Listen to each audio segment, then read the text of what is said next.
Jean-Christian Gesson, bonjour. Bonjour. Vous êtes le concepteur de Advance Acoustic. Absolument. Aussi bien électronique qu'acoustique. Oui. Nous sommes dans le laboratoire qui est l'endroit où tout est conçu. Nous sommes dans la région parisienne. Donc parlez-nous un peu de ces produits. Disons que la marque Advance Acoustic, qui a été créée en 1995, a eu pour but de faire des produits de qualité haut de gamme, mais d'essayer de bénéficier d'un bon rapport qualité-prix. L'idée est également importante, puisqu'il faut essayer d'être le plus attractif possible auprès des consommateurs et d'en apporter toujours plus. Bien sûr. Alors, on va essayer de faire un petit cheminement. Entre le moment, on va prendre comme exemple un produit qui est là, dont vous avez reçu, je crois, le dernier prototype, qui n'est pas encore en production. Absolument. Ce produit est donc la quasiment finalisation du projet. On est là donc sur un amplificateur, un intégré, tout à fait, oui. Qui va s'appeler le MAP 101. Tout à fait. D'ores et déjà le MAP 101. C'est son nom définitif, ce n'est pas son nom de code. C'est son nom définitif. Celui-ci, c'est donc le 3e exemplaire. En prototype. Ce sont les dernières mises au point, les dernières corrections qui permettent de gommer les défauts inhérents entre la théorie et la pratique. Puisque le premier client Advance Acoustic, ça doit être nous. Donc l'appareil doit nous plaire. Bien sûr. Ces produits sont donc conçus ici. Absolument. Fabriqués en Chine. Oui, comme beaucoup de marques électroniques. Absolument. Et aussi la haute fidélité pour des questions de coût. Donc nous avons besoin d'usines de taille moyenne avec une grande qualité à la fabrication, dans les chaînes de montage, dans le personnel. Également l'ambiance, un peu de vie dans l'usine, la méthode de fabrication, la qualité des employés, l'attachement au résultat est fondamental pour nous. Et la durée de vie d'un produit comme ça, vous pensez que c'est un produit qui c'est plusieurs années. C'est plusieurs années, c'est mis en place pour de 2 à 5 ans. Enfin, oui, c'est entre 2 à 5 ans. Minimum 2 ans, 5 ans, on voit. C'est long la fabrication. Cet appareil a pris quand même plus d'1 an et demi.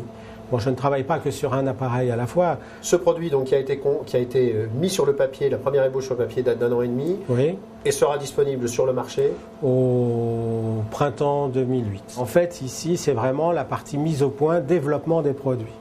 Cette partie de la pièce est vraiment dédiée à l'électronique. L'autre partie de ce laboratoire est dédiée à l'acoustique.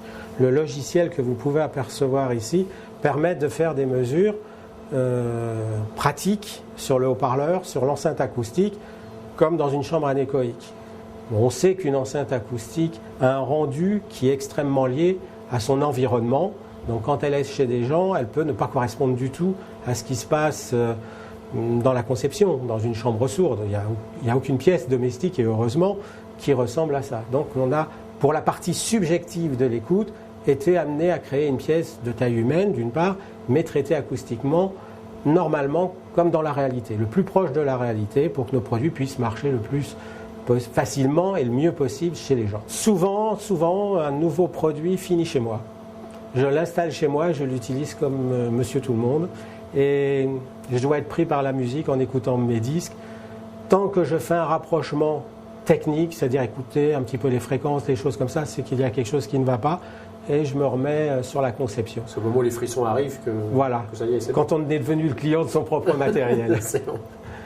On va peut-être voir un tout petit peu ce programme. Vous allez peut-être nous montrer quelques fonctionnalités. Ici, j'ai montré une vue partielle du logiciel qui est très complexe, très étendue. Aucune mesure ne permet de réaliser le produit. Toutes les mesures ne permettent que de vérifier ce qu'on a fait. Donc la mesure est importante. La mesure permet de faire le développement du produit, d'avancer et d'aller le plus loin possible. Nous sommes ici dans l'endroit dans lequel sont véritablement conçus les produits au tout début. Au tout début, dans la partie théorique. Bon, là, par exemple, on est sur le schéma théorique du MAP 305. Et donc, vous avez les différents étages de l'appareil. Comme je vous l'ai expliqué à un moment donné, un appareil, ça naît sur une feuille de papier. C'est-à-dire, c'est l'idée. Qu'est-ce qu'on va faire? Comment on va le faire? Et après, on crée un schéma synoptique, circuit par circuit, et on développe étage par étage ces schémas. On lance la fabrication et là, je vais dans l'usine pour voir comment va se passer la première production et le contrôle qualité. D'accord. Les enceintes? En acoustique, nous allons sortir au printemps, dans le 2e trimestre 2008, une gamme d'enceintes très élaborée. Nous avons fait faire donc nos propres haut-parleurs sur notre cahier des charges, mais ce sont nos propres composants que nous allons d'ailleurs proposer dans le commerce. Donc là, on avait spécifié, vous avez 3 usines en Chine. En acoustique. 3 usines en acoustique et 2 3 usines en électronique et 2 en acoustique. Pour l'acoustique. Oui. Parce que pour l'acoustique, qui a été notre première activité, nous avons décidé de nous orienter vers 3 directions. Donc une enceinte plate qui va sortir au mois de décembre, qui est en fait un seul produit. On a les références. Elle va s'appeler EasySat.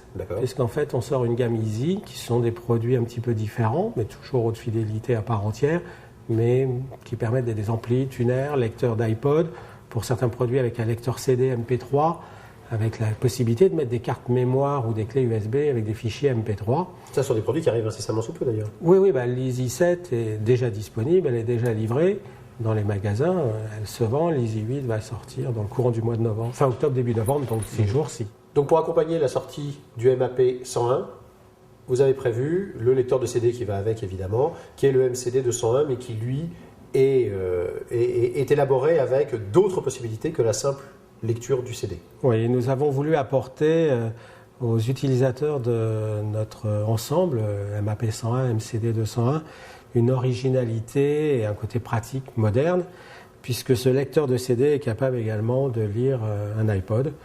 Donc là, on est sur un prototype. Il est évident que ça, c'est pas la couleur définitive, que ça ne sera pas, on peut imaginer. Non, parce que nous avons fait un moule et actuellement, le plastique est provisoire. Il sera noir. D'autres sorties en électronique? Oui, nous aurons d'autres sorties en électronique. Nous allons sortir un tuner. Ce tuner sera en 2 parties.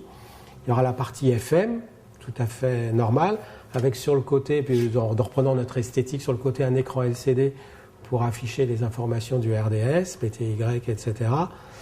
Ce tuner aura une liaison en prise RJ45 avec un autre boîtier que le premier tuner pilotera et qui permettra de recevoir pour certains pays la radio en DAB, mais également en Wi-Fi ou Ethernet les stations que l'on peut récupérer sur Internet.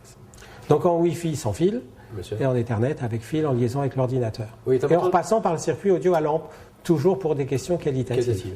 Il est important de préciser que aujourd'hui Advance Acoustic c'est une marque française donc qui est présente évidemment en France, distribuée dans un réseau assez large, et que vous avez aussi depuis quelques années développé une grosse activité à l'export. Bien sûr. Disons que le succès que nous rencontrons en France par la qualité et l'originalité du concept des produits, de la marque, ont été remarqués par différents distributeurs dans des pays étrangers.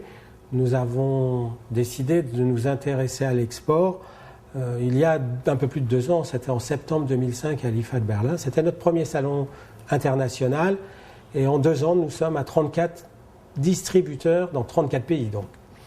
Et la liste est loin d'être terminée, ce qui est encourageant, mais nous y allons étape par étape parce que exporter, ça a été créé un service entier dans la société pour l'export, parce que c'est autant des personnes qui s'occupent du commercial étranger, du marketing étranger, mais également la logistique qui demande du personnel pour expédier les palettes, les camions. Donc si vous voulez, nous sommes très satisfaits de notre résultat tant en France et bien sûr à l'étranger et qui s'est fait, comme je le disais, en très peu de temps. Je pense qu'il y a un réel intérêt de la marque pour aller aussi vite. Eh bien écoutez, merci beaucoup. C'est moi qui vous remercie. À bientôt. À bientôt.